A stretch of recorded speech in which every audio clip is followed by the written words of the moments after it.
السلام علیکم جی. F A T F کے اندر پاکستان کو گرے لسٹ میں برقرار رکھا گیا اور جون تک کا عرصہ دیا گیا ہے.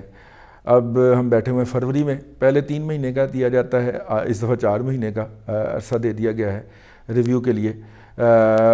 حکومت پاکستان نے جو ٹویٹ جاری کیا, یا حکومت پاکستان کے نمائندے حماد اظہر صاحب نے, انہوں نے ٹویٹ جاری کیا. انہوں نے کہا جی بھارت تمام تر سازش کے باوجود ہمیں بلیک لسٹ میں نہیں لے جا سکا. اور پاکستان کی حکومت سے یہ ہوا. اور دوسرا, آپ کو پتہ یہ خبر آپ نے پڑھ لی ہوگی کہ پاکستان جون تک گرے لسٹ کے اندر سٹے کرے گا. اور اگر پاکستان گرے لسٹ کے اندر سٹے کرے گا تو پاکستان جو ہے, پاکستان کے لوگوں کی بہت ساری زندگیاں جو ہیں ان کے اندر مشکلات میں اضافہ ہوگا. کیسے اضافہ ہوگا؟ میری چھٹی کہہ رہی تھی کہ ہمیں اس دفعہ پاکستان کو گرے لسٹ میں سے نکال دیا جائے گا, لیکن میرا خیال ہے کہ میں تھوڑا سا اوور سٹیپ کر گیا. میں کیسے اوور سٹیپ کر گیا یہ میں آپ کو اگلے چند لمحات میں اور چند فقرات میں آگاہ کروں گا. جس طرح اسد درانی صاحب اوور سٹیپ کر گئے تھے. اسد درانی صاحب کیسے سٹیپ کر گئے تھے ابھی میں تم دساں گا آج. لیکن ایف اے ٹی ایف کے اوپر پاکستان نے 27 میں سے 24 کے اوپر پاکستان کے بقول عمل درآمد فل فلج کر لیا ہوا تھا. 3 کے اندر پارشلی عمل درآمد رہتا تھا. میرا خیال یہ سٹیٹمنٹ درست نہیں ہے, کیونکہ ایف اے ٹی ایف کے قوانین اتنے سخت نہیں ہیں کہ آپ 27 میں سے 24 پوائنٹس کے اوپر عمل درآمد کر کے انہیں جائیں تو کہیں نہیں 3 پہ بھی کر کے آؤ. ٹھیک ہے, پچھلی دفعہ کی جو حالت تھی جو ہمیں انٹرنیشنل میڈیا میں بعد میں پتہ چلی تھی وہ کافی بری تھی, اور میرا نہیں خیال کوئی جوہری تبدیلی اس میں آئی ہے. اس لیے تھوڑا سا اس کے حوالے سے, اور یہ سیکوینس ہے ویسے ابھینندن والے ایپیسوڈ کا. ٹھیک ہے, وہ بظاہر تو انہوں نے اپنے 2 ہتھیاروں کی قربانی دے کے پورا پاکستان تل دیا ہے فائنانشل حوالے سے, اگر آپ اس پہ غور کریں تو. لیکن coming back to our topic, F A T F کے حوالے سے سوشل میڈیا کے اوپر لڑائی جو تھی وہ انڈیا نے پچھلے تقریباً 1 ہفتے سے شروع کر رکھی تھی. اور ان دنوں کے اندر یہ بات مجھے سمجھ نہیں آئی, اور میں نے خاص طور پہ اپنے ویلاگ میں یہ بات کرنی تھی. ان دنوں کے اندر 5ویں پشت کی دوغلی ابلاغی جنگ کے مجاہدین کہاں تھے؟ وہ ایف اے ٹی ایف کا ٹرینڈ بناتے تھے, پاکستان کے ڈومیسٹک ٹرینڈ میں ٹاپ 5 کے اوپر وہ گھوم رہا ہوتا تھا, اور سوشل میڈیا کی دوغلی جب ابلاغی جنگ کے مجاہدین جو تھے وہ غائب ہوتے تھے, ان کا کوئی ٹرینڈ ہی نہیں آ رہا ہوتا تھا. ٹھیک ہے, اب یہ جو ہوا ہے یہ سارا سلسلہ یہ کیسے ہوا ہے؟ ہمارے مجاہدین نے جوابی فائرنگ کیوں نہیں کی؟ یہ سوال میں چھوڑے جا رہا ہوں. ٹھیک ہے, تو کیا یہ ہم نے طے کر لیا ہوا تھا کہ نہیں ہم نے گرے میں ہی لینا ہے؟ کی پتہ, گرے میں تو ہم ہیں, تو اگلے 4 مہینے بھی ہیں, ہم فروری میں بیٹھے ہوئے ہیں اور جون تک ہم ہیں, تو پھر کیا ہوا ہوگا؟ اب آ جائیں کہ میں اوور سٹیپ کیوں کر گیا. میں اوور سٹیپ اس لیے کر گیا کہ میں نے ایک ویلاگ کیا تھا آپ کے لیے, ایک کام پہ آ گیا تیرے نال تھوڑی دیر دا, میں جتھوں کہنی ہے تو کیوں نہیں چھیڑ دا ہے وہ نصیب لال.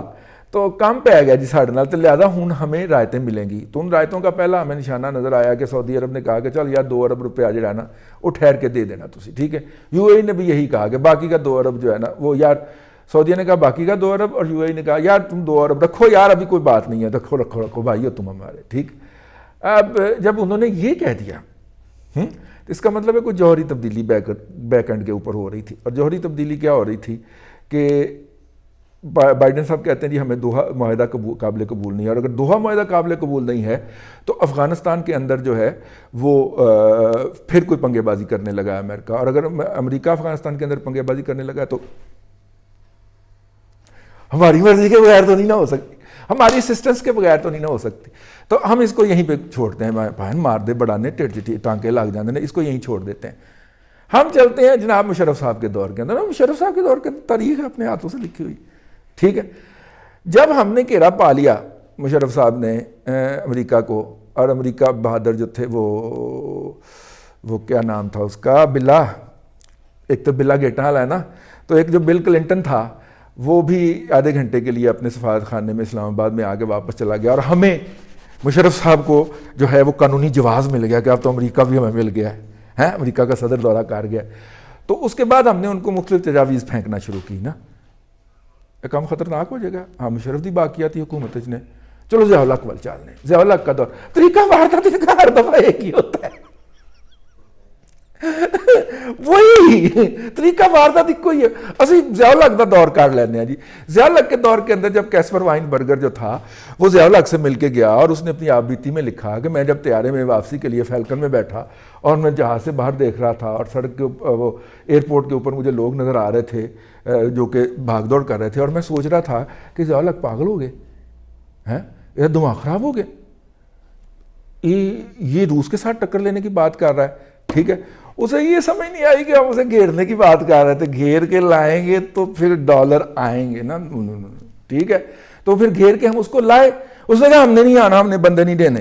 اسی کہا جی بندے نہ دو, بندے ہم ٹرین کر دیں گے, آپ صرف اسلحہ دے دیں. ٹھیک ہے, تو پہلے اس نے وہ ہارپون میزائل دیے اور کیڑے سن, وہ چلے ہی نہیں, وہ پیچھے کو چل جاتے تھے. پھر اس نے وہ دوسرے میزائل دیے, وہ ادھے کا ہم نے ادھر دیے, باقی کچھ ادھر ادھر کر لیے. ہاں ٹھیک ہے نا.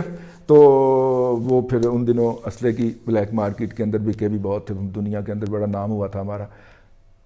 ابھی کم خراب ہو گئے, خطرناک گل. وہ چلو چھوڑو, اسی ایوب خان والے چلے جانے یار, ایڈی کیڑی گل. ایوب خان صاحب جو تھے نا, وہ جب انہوں نے اقتدار کے اوپر قبضہ کر لیا, وزیر دفاع تھے, وہ سیکٹری دفاع تھے, پھر وزیر دفاع بنے. تو وزیر دفاع بننے کے بعد پھر انہوں نے دفاعی امور کے اوپر امریکہ سے مذاکرات کرنا شروع کیے. پھر وہ امریکہ کے دورے پہ گئے, صدر بننے سے پہلے گئے, اور انہوں نے کہا کہ یسوع مسیح کی قسم, آپ کو جتنے اچھے خادمین اس علاقے کے اندر ہم مل سکتے ہیں, کوئی آپ کا اتنا بڑا خادم نہیں بن سکتا. یہ وہ اب ریویل ہو گیا, چھپ گیا جی کتابوں کے اندر, میں کیا کروں. تو انہوں نے جناب ان کو گھیرو ڈالا, اور انہوں نے کہا ساڑھے کچھ نہیں گیا. انہوں نے کہا جی چند پکھے ہی دے دیو جو لانا لے گئے. ٹھیک ہے, تو اس طرح کی چیزیں لے کے ہم نے انہیں یقین دلایا. مطلب مجھے اس پہ یاد آ جاتا ہے میر خلیل الرحمان صاحب, مرحوم والد میر شکیل الرحمان صاحب, روزنامہ مشرق جو تھا اس کا بیڑا گرک کیا ضیاء الحق صاحب نے, اور روزنامہ مشرق کا جو تھا وہ انصاری صاحب ہوتے تھے, انہوں نے جب اس کا کوٹ بھرنا شروع کیا, اس کے ایسٹس بیچنا شروع کیے پرائیویٹائزیشن کے نام کے اوپر, تو ایک پرانا سا زنگ لگا پریس جو تھا وہ پڑا ہوا تھا. تو پہنچ گئے اپنا ایک ملاقات کے اندر, میر خلیل الرحمان صاحب نے میر خلیل الرحمان صاحب نے ضیاء الحق کو ریکویسٹ کی کہ وہ مشرق کا ایک جب پریس جو ہے نا وہ فلان جگہ پہ پڑا ہے, وہ ہمیں عنایت کر دیں. تو ضیاء الحق صاحب نے رپورٹ طلب کی, تو انہیں بتایا گیا سر وہ تو سکریپ ہے, وہ تو تول کے بکنا ہے. اس نے کہا وہ مانگ رہا ہے تو دے دو اس کو. تو میرے جیسے کسی منہ چڑھ بندے نے میر صاحب سے کہا کہ میر صاحب یہ آپ نے کیا چول ماری ہے, آپ اس نے اس سے مانگنا تھا تو کوئی بڑی چیز مانگ لیتے, کوئی لائسنس مانگ لیتے, کوئی ایئر لائن کا, یہ آپ نے کیا چول ماری ہے. تو میر صاحب نے کہا بھیا تم نہیں سمجھتے ہو, یہ میسج گیا ہے ضیاء الحق صاحب کو کہ میں بکنے کے لیے تیار ہوں, میرے نال موک لو. تو پھر موک لیا نا جی ضیاء الحق صاحب نے انہوں نے نال. ٹھیک ہے, ہاں. تو ایوب خان صاحب نے بھی جو پکھے مانگے تھے اس سے, اور کچھ پرانے طیارے جو کہ ویتنام وار سے بچ گئے تھے اور واپس امریکہ نہیں لے جائے جا سکتے تھے, چٹاگانگ اور ڈھاکہ کی پورٹس پہ کھڑے تھے, وہ مانگ لیے تھے. کچھ سیبر جو تھے وہ نئے طیارے دے دیے تھے انہوں نے ایران کو, تو اس کے جو کچھ سیبر بچے ہوئے تھے وہ ہمیں F4 مل گئے تھے. ٹھیک ہے, وہ ایران کو کہا گیا تو پاکستان کو دے دے, اب کہاں واپس بھیجتے پھریں گے امریکہ, تو واپس ان کو مل گئے تھے نا. ٹھیک ہے نا. تو ہم نے یہ طیارے یا اس طرح کی ان کی ریجیکٹ کی ہوئی چیزیں قبول کر کے ایوب خان صاحب نے انہیں یہ میسج دیا کہ I am available for your service.